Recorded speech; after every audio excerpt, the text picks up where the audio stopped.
Hey everyone, welcome back to my channel. This is Nick Davis here, 6th grade teacher, IB coordinator. Today we're going to talk about where does your game live? And are you ready, Teacher 1?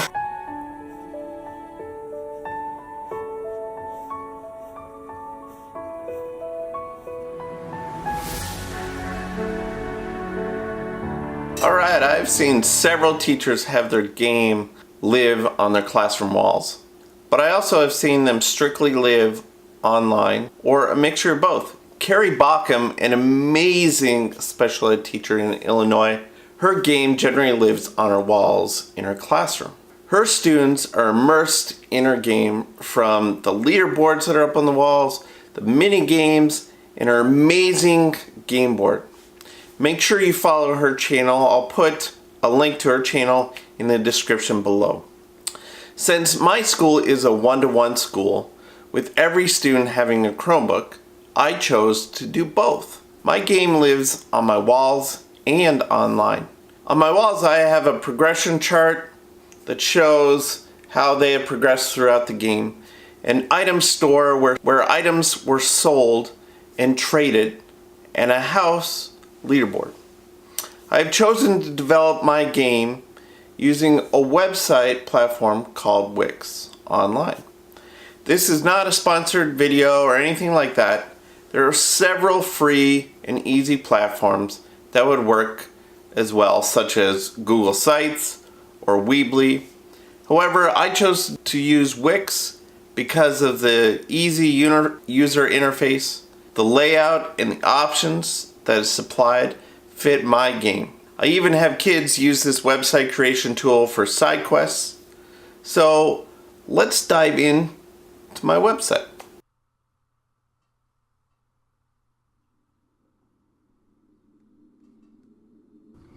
Here's how I laid out my website, called The World of Factions. This front page, I wanted them to feel like they were being transferred to a different place and into the future, the year 2100 to be exact. My game is called The World of Factions, like I said in a previous vlog.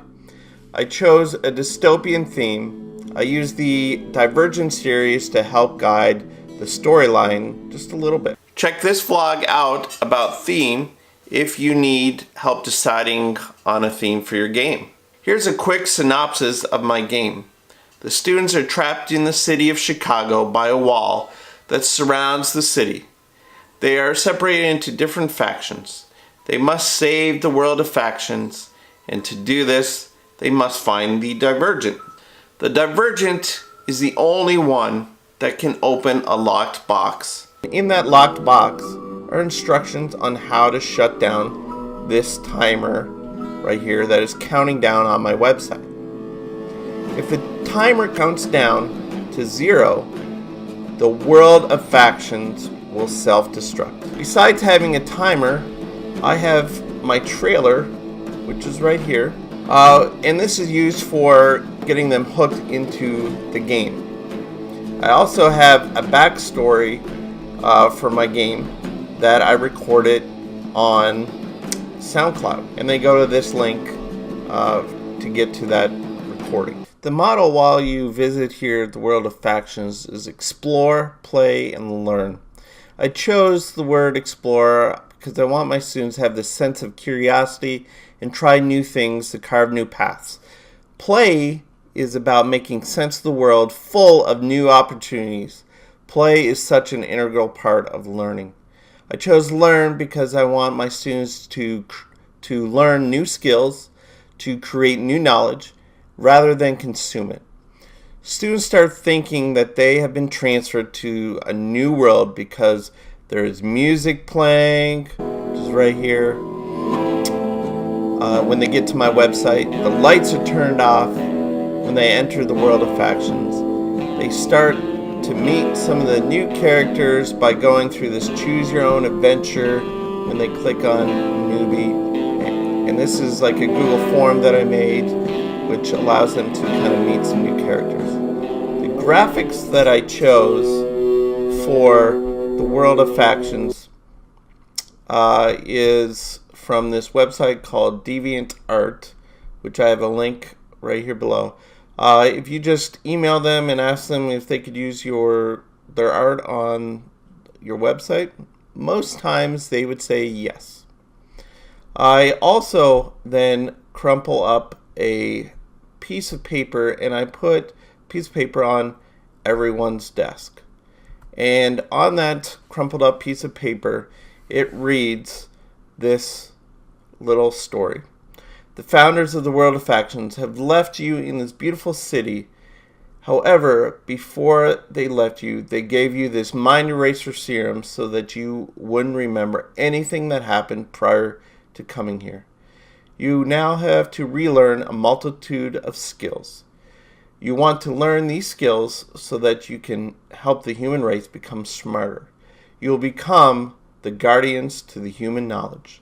The skills that will help you prepare for anything are these.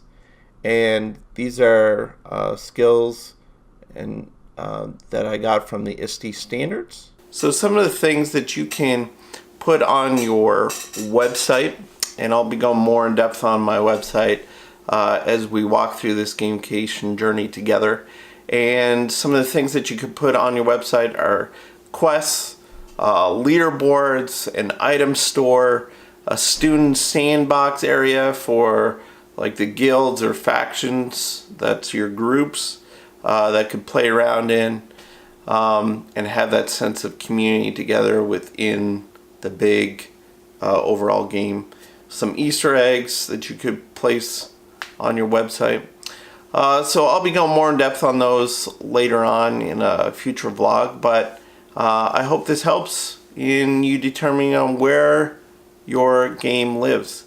Another phenomenal educator, and you can check out his website, is Michael Matera, the guru of gamification, the author of Explore Like a Pirate.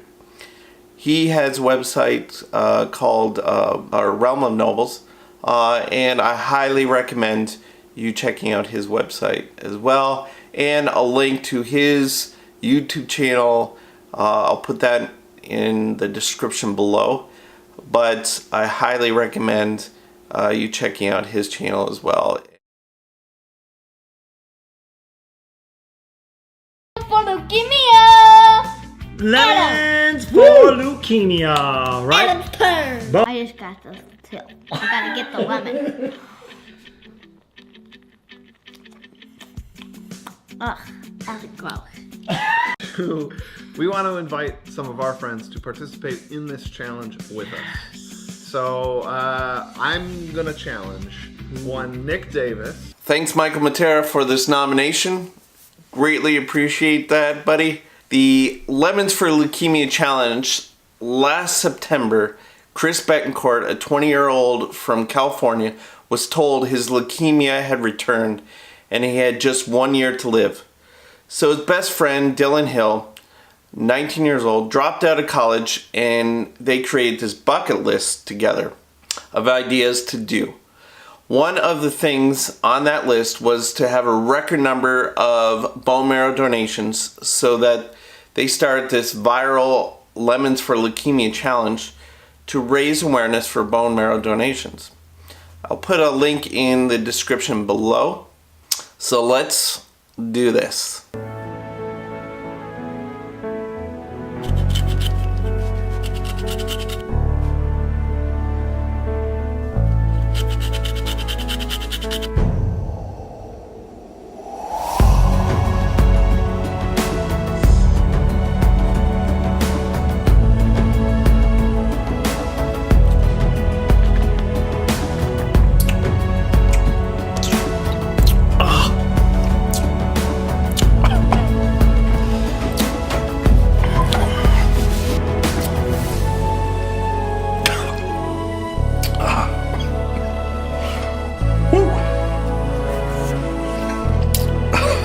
I nominate Teach Like a Pirate himself, Dave Burgess, the gamification guru of Canada, Scott Hebert, and cook, chef, photographer of Eat Delicious, Dennis Prescott. Get after it, gentlemen. As always, if you like this video, give a thumbs up and please consider subscribing, as I'll be talking more about how to gamify your classroom and how to build engaging experiences for kids, and that we are better together on this journey. I hope this helps getting your gamified classroom up and running. Please consider donating money or bone marrow to the Lemons for Leukemia Challenge. Let me know where your game is going to live. And until next time, smash that subscribe button if you so desire. Light up the bell if you want to be notified when I vlog again. And here we go. Are you ready, Teacher One? Whoosh.